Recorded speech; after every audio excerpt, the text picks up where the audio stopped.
अखिलेश जी 17 में आ जाइए। कुछ नहीं पता। अखिलेश जी 17 में आ जाइए। पत्थर जमा किए जा रहे हैं। इतना मैं समझ जाया कर रहा हूं। जब एक बात बताऊंगा मानक जी, जरा होश और हैसियत में रख के बात क्या करिए। मैं बहुत कड़े शब्दों का प्रयोग कर रहा हूं आपके लिए। मैं समझ जाया कर रहा हूं, बीच में बोलना वो शुरू किया। अखिलेश जी आपकी उम्र का लिहाज कर रहा हूं। अखिलेश जी आपकी उम्र का लिहाज कर रहा हूं। अखिलेश जी आपकी उम्र का लिहाज कर रहा हूं। जरा ठंडा पानी पीजिए, ठंडा पानी पीजिए, होश संभालिए, जरा होश संभालिए। आप दोस्त इज्जत से बात करिए। इज्जत, आप मेरे मेहमान हैं। अखिलेश जी इज्जत से बात करिए। बदतमीजी नहीं चलेगी मेरे शो पे। मैंने आपकी कम से कम उम्र का लिहाज करिए थोड़ा सा। मैंने बीच में बोला प्रवक्ता है अखिलेश जी। वो बीच में बोल रहे हैं। अखिलेश जी मेरे मेहमान हैं। जनाब सुनिए, बीच में बोल रहा वो बोला है। अखिलेश जी आप सुनिए मेरी। किसी की बेइज्जती करने का आपको कोई हक नहीं है अखिलेश जी। सुन लीजिए, बहुत दिन से देख रहा हूँ अखिलेश जी। मैं आपको दे रहा हूँ आपका होश आवास में रह के बात किया जवाब दे रहा हूँ। आप और मेहमान है हमारे। आपको अभी बहुत दिन से इज्जत तभी मिलेगी जब इज्जत देंगे अखिलेश जी। जनाब जवाब बिल्कुल नहीं चलेगी अखिलेश जी आपकी। हाँ तो वही आप भी सोचिए, वही आपके लिए भी है, वही आपके लिए भी है। जनाब बात करिए, इज्जत करना सीखो। टीवी चैनल या एंकर से सीधा कॉन्फ्रेंटेशन बोल लेते हैं, इसका मतलब आपके पास कहने के लिए कुछ नहीं है। आपके पास कहने के लिए कुछ नहीं होता है। दर्शक सब समझता है।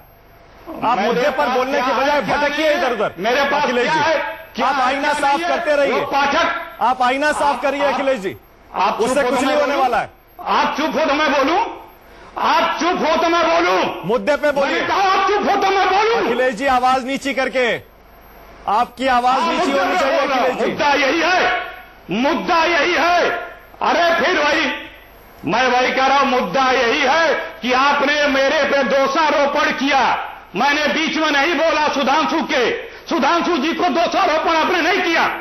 मेरी नाराजगी इतनी थी और वो भी है। कौन सा दोषारोपण कर दिया? कहा कौन सा दोषारोपण कर दिया?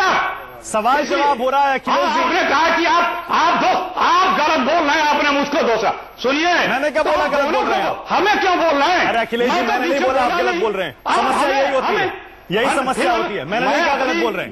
पहले सुन लीजिए, पहले सुन लीजिए। आपके मन में कोई कंफ्यूजन है दूर कर लीजिए। सुन लीजिए आप सुन लीजिए अखिलेश जी। अखिलेश जी सुन लीजिए पहले मेरी बात सुन लीजिए। आपने सुन भी लीजिए, कभी सुन भी लिया करिए। समस्या यही है, सुनते नहीं है, सिर्फ बोले जाते हैं और जो मुंह में आता है बोलते हैं आप। मैंने नहीं बोला कि आप गलत बोल रहे हैं। मैंने कहा 17 में आ जाइए आप। आज की बात करिए। सुधांशु जी ने आपसे एक सेकंड। आपने मेरे ऊपर दोषारोपण किया। मैंने कौन सा दोषारोपण किया? आपने मेरे ऊपर दोषारोपण किया। क्या दोषारोपण? जबकि मैं बीच में, आप रिवाइंड करके देख लीजिएगा। क्या दोषारोपण किया बताइए तो सही। मुझे दोष दिया जो सुधांशु जी मेरे बीच में बोल रहे थे। आप रिवाइंड करिए ना। हम कह रहे हैं 1949 हो गया, हमने 17 में आ जाइए। आपके बीच में बोल दिया तो आपने 10 मिनट खराब कर दिया चैनल। बताइए। आप रिवाइंड करा लीजिए, आपने रिवाइंड करा लीजिए, आप रिवाइंड करा लीजिए। अखिलेश जी बताइए, बार आप ये बोलते हैं दर्शकों का इतना समय आप बर्बाद करते हैं। आप क्या है सुप्रीम कोर्ट का जज है क्या कि आपके बीच में कोई बोल नहीं सकता? अच्छी बात है। अखिलेश जी मैं बहुत समय बर्बाद कर दिया आपसे बहस करने में। दर्शक हमारा नाराज ही होता है। हमारा दर्शक यही कहता है कि क्यों आप इतना समय बर्बाद करते हैं और मुद्दे से हट के इधर उधर की बातों में, जबकि इसकी कोई जरूरत नहीं थी। आसिम वकार, अखिलेश जी आपके पास लौट के आऊंगा। ठंडा पानी पीजिए और सांस लीजिए, जरा थोड़ा संयम बरतिए। आसिम वकार साहब, जनाब आप पीजिए। बीएचपी और बीजेपी आसिम वकार दोनों कह रहे हैं कि इसमें कानूनी तौर पर कोई दिक्कत नहीं है। अगर पत्थर जमा किए जा रहे हैं अयोध्या में, उसमें कोई दिक्कत नहीं है, तो इसमें इतना हंगामा क्यों हो रहा है आसिम वकार? नहीं, देखिए देश में एक ऑर्गेनाइजेशन है आईबी, इंटेलिजेंस ब्यूरो, जिसके पास हर बात की जानकारी पहले से रहती है कि कौन क्या करने जा रहा है। अभी यहाँ सुधांशु त्रिवेदी जी बात कर रहे थे सुप्रीम कोर्ट की और अखिलेश जी बात कर रहे थे मूर्ति रखवाने की। तो हिंदुस्तान के मुसलमानों के साथ तो भारतीय जनता पार्टी की मानसिकता और आरएसएस की मानसिकता बहुत पहले से काम कर रही है, पीठ पे छुरी मारने की। और मैं अखिलेश जी से खाली कहना चाहता हूं कि अगर हिम्मत है तो जवाब दे के दिखा दीजिए कि मुसलमानों के साथ धोखा आपने नहीं किया है तो क्या धोखा नहीं किया है तो क्या किया है। 1949 23 दिसंबर की रात में 22 और 23 दिसंबर की रात में मूर्ति किसने रखवाई? आपकी सरकार थी। आप उसमें निकलवा के बाहर रखवा देते मूर्तियां। आपकी सरकार थी, आपने मूर्ति रखवाई। 86 में ताला आपने खुलवाया, शिलान्यास आपने करवाया, और हिंदुस्तान के मुसलमानों का वोट बटोरने के लिए आप मुसलमानों को धोखा भी देते रहे। भारतीय जनता पार्टी के लिए इसी तरह कहना चाहता हूं कि ये झूठे लोग हैं। एक डायरेक्टर आईबी के ज्वाइंट डायरेक्टर गुजरे हैं कृष्ण मलयधर साहब ने किताब लिखी है ओपन सीक्रेट के नाम से। उस ओपन सीक्रेट नाम की किताब को पढ़िएगा, उसमें साफ साफ लिखा है कि आरएसएस और वीएचपी के लोग एक तरफ मुस्लिम पक्ष से बात कर रहे थे समझौते की, और दूसरी तरफ 11 महीने पहले इन लोगों ने प्लानिंग बना ली थी कि किस तरह से मस्जिद को शहीद करना है और किस तरह से हमला बोलना है और किस तरह से उसके ऊपर अयोध्या पर आक्रमण करना है और मस्जिद को शहीद कर देना है। तो मैं तो समझता हूं कि आईबी को और सीबीआई को इसमें इनको गवाह बनाना चाहिए। कृष्ण मलयधर को ज्वाइंट डायरेक्टर आईबी के रहे हैं, कोई छोटी मोटी हस्ती नहीं है। तीसरी बात, अभी वीएचपी के प्रवक्ता को मैं सुन रहा था, सुधांशु जी बहुत काबिल प्रवक्ता हैं, बड़ी बात घुमा लेते हैं, लेकिन मैं सिर्फ इनसे ये बात पूछना चाहता हूं कि आपको अगर हिंदुस्तान के संविधान में भरोसा नहीं है तो आप साफ साफ बोलिए। आप कहिए कि आप देश का कानून, सर्वोच्च न्यायालय की बात नहीं मानेंगे। आप जानते हैं कि आप वहां मंदिर नहीं बना सकते, लेकिन फिर भी आप लोग इस तरह की बातें करते हैं, तो क्या सीधे तौर पर कंटेम्प्ट ऑफ कोर्ट नहीं है? सर सुनिए, सर विजय भाई एक मिनट बोले, बोलिएगा नहीं, थोड़ी सर बोल तो ले लीजिए। विजय भाई, मैं आपसे गुजारिश कर रहा हूँ, मैं आपसे पूछ रहा हूँ नहीं, मैं पूछ रहा हूँ क्या कंटेम्प्ट ऑफ कोर्ट नहीं है? ये सर्वोच्च न्यायालय में केस चल रहा है, आप कोर्ट ऑफ कंटेम्प्ट कर रहे हैं। मैं तो समझता हूँ कि आप कार्रवाई हो जाना चाहिए। आप ये बताइए, न्यायालय ने मना किया है क्या? न्यायालय ने मना किया है कि वहाँ पर न्यायालय ने मना किया? अब तक 1990 से लेकर अब तक क्या कर रहे थे आप? अब तक क्या कर रहे थे आप? आप जाकर कोर्ट क्यों नहीं गए? आप कोर्ट क्यों नहीं गए? न्यायालय ने ये तो नहीं कहा कि वहां पर पत्थर की तरह से जा सकते। न्यायालय ने खुले में काम हो रहा है, खुले में प्रकाश में काम हो रहा है, धड़ल्ले से काम हो रहा है, छेनी हथौड़े से काम हो रहा है, सबको दिखाई पड़ रहा है, कोई छुप के काम नहीं हो रहा है। तो ये बताइए आप, वहां पर कंटेम्प्ट ऑफ कोर्ट कहां से हो गया? न्यायालय ने मना नहीं किया आज तक, तो इसीलिए सब काम संवैधानिक दायरे में रह करके हो रहा है। हम लोग आप कहते हैं मंदिर बना लेंगे, आप पार्टी को योगी जी मुख्यमंत्री होने के बाद कहते हैं बातचीत का वक्त नहीं है, मंदिर बनाना है, कंटेम्प्ट ऑफ कोर्ट है कि नहीं है? ये बताइए मुझे। बात कर रहे हैं ना, वो पार्टी संविधान की बात करेगी क्या? वो पार्टी देश को संविधान सिखाएगी क्या? यानी आप कौन बात कर रहा है ये समझने की जरूरत है। लेकिन सुधांशु जी, मुझे अभी भी समझ नहीं आ रहा। देख लीजिए, पुलिस के साथ मिलकर आपने गुजरात में मौलाना राजकुमार भाटी, सुधांशु जी, हर कोई ये कह रहा है सुप्रीम कोर्ट में मामला लंबित है, ऐसे में पत्थर जमा करके आप क्या संदेश देना चाह रहे हैं? ठीक है, आप कह रहे हैं कानूनी तौर पर गलत नहीं है, बीएसपी भी यही कह रही है, लेकिन राजनीतिक संदेश तो छिपा है इसमें, सामाजिक संदेश तो है। मुसलमानों में क्या संदेश जाएगा? मैं बताता हूं क्या सुधांशु जी। देखिए, ये कुछ वैसी ही बात हो गई है मानक जी, जैसे किसी परीक्षा के बारे में कोर्ट में डिसीजन पेंडिंग हो जाए कि ये परीक्षा होगी या नहीं होगी। ठीक है, तो क्या परीक्षार्थी तैयारी करना बंद कर दे? यदि ये कह देगा सुप्रीम कोर्ट की ठीक है 1 हफ्ते बाद परीक्षा होगी, तो वो 1 ही हफ्ते बाद अपियर हो जाए? अरे तैयारी तो महीनों पहले से करता रहता है ना। चूंकि हमारे दिल की यह हार्दिक इच्छा है कि वहां पर भव्य राम मंदिर बनना चाहिए, तो जिन लोगों के दिल की यह इच्छा है, कोर्ट में मामला लंबित होने में, दिल में इच्छा रखने में या किसी पक्ष के पक्ष में अपना मत रखने में कोई रोक नहीं है। बहुत अच्छा। अब इन लोगों से तो पूछ लीजिए, तो ये लोग ये नहीं बता पाएंगे कि इनकी हार्दिक इच्छा क्या है। हम बता रहे हैं मंदिर बने या मस्जिद बने, या इसी भाइयों बहनों हम बता रहे हैं हार्दिक कहते हैं कि हमारी हार्दिक इच्छा है कि वहां मंदिर बने। दूसरा वकार सुनिए, असीम वकार साहब ने एक बात मलय कृष्णधर की किताब की हार्दिक इच्छा, तो मैं विनम्रता से कहना चाहता हूं वकार साहब, मलय कृष्णधर की किताब पढ़ लीजिए। उस किताब में तो यहां तक लिखा हुआ है कि श्रीमती इंदिरा गांधी श्रीमती सोनिया गांधी की जासूसी करवाती थी, क्योंकि उन्हें शक था कि वो विदेशी एजेंट है। तो क्या सच मान लेंगे आप लोगों के गंदे जहन बदल जाए? इसलिए उन किताबों के हवाले के ऊपर जो आप उस बात से अपने झूठ की बुनियाद बनाना चाहते हैं। हार्दिक इच्छा बताता हूँ कि हमारी हार्दिक इच्छा क्या हो जाए। हमारी हार्दिक इच्छा यह है कि आप भी देश से प्यार करने लगे। हमारी हार्दिक इच्छा ये है कि आप भी देश से प्यार करने लगे।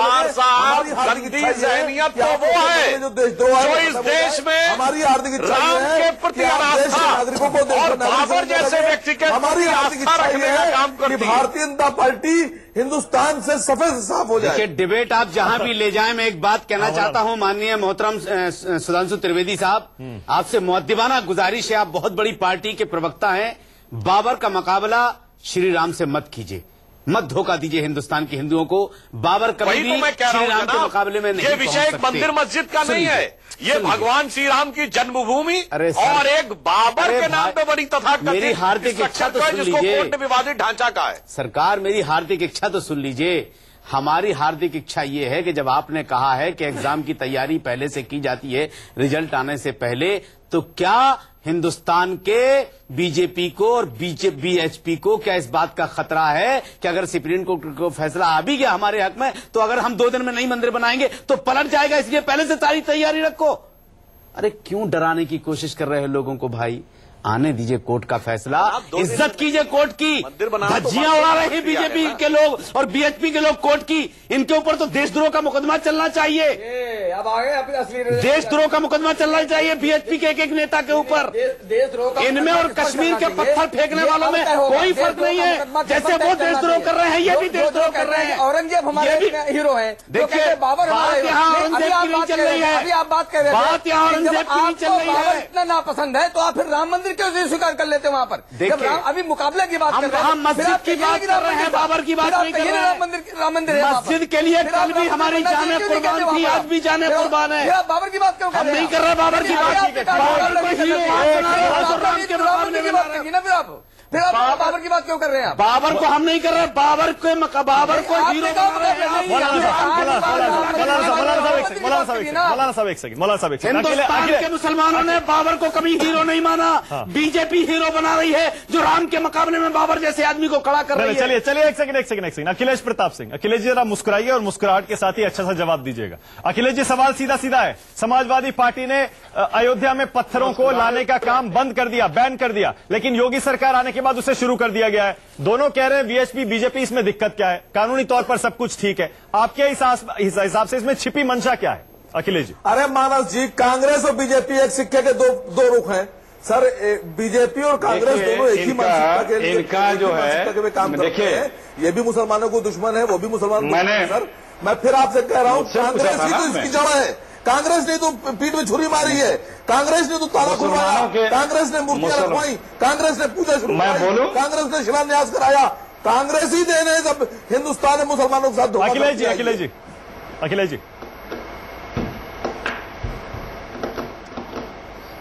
भाई, ये हमको तो लगता है यही लोग मुसलमानों के दुश्मन है। सुधांशु जी हम पे आरोप लगा रहे हैं कि ये किए और ये हम पे ये भी आरोप लगा रहे हैं। दोनों लोगों के दो तरह के आरोप हैं। देखिए, ये इनको राम से कोई मतलब नहीं, बार बार मैंने कहा है। इनको सिर्फ ध्यान भटकाए रहने का एक एजेंडा चाहिए, क्योंकि हर मोर्चे पे ये विफल सरकार। 2 दिन योगी छपे थे, 2 दिन योगी छपे थे, उसके बाद उसके बाद अपराधी और अपराधियों के नाम छप रहे हैं। क्या कहा आपने? कुछ नहीं। मौलाना अंसार रजा कह रहे हैं कि राम का नाम अदब से लीजिए। मौलाना अंसार रजा का कहना है राम का नाम अदब से लीजिए।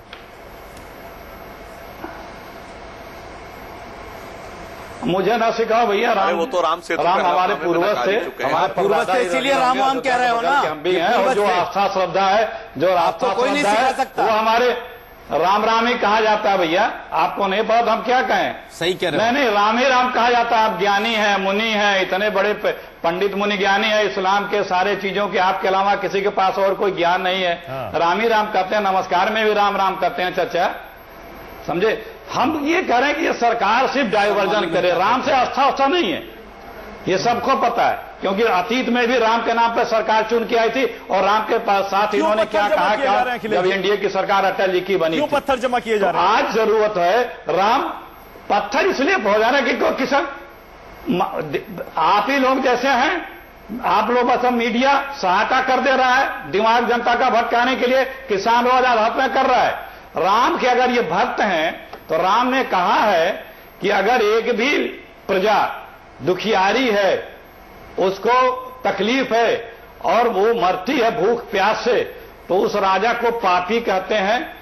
और उस राज्य में यदि छठा हिस्सा से ज्यादा कर लिया जा रहा है तो वहां का राजा नर्क का भागी होता है और जनता में असंतोष होता है और विद्रोह तक की भी संभावना बनी रहती है। ये राम ने अपने मुख से भरत से कहा है। तो ये राम भक्त अगर हैं तो सिर्फ मंदिर के लिए हैं, राम के बताए बातों के लिए नहीं है।